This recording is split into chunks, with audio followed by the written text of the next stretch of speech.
tenéis por aquí es muy especial. Pues dura, por lo que comentan.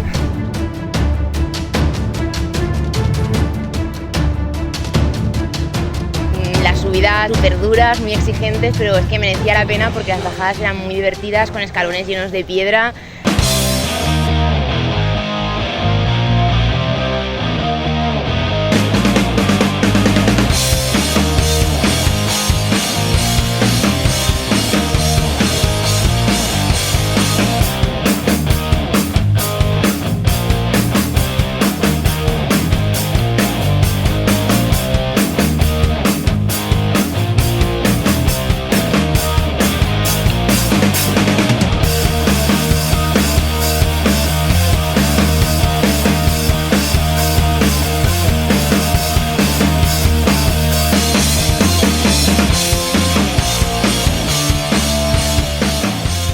Espero que una carrera así en nuestra tierra prolifere y para más años continúe realizándose.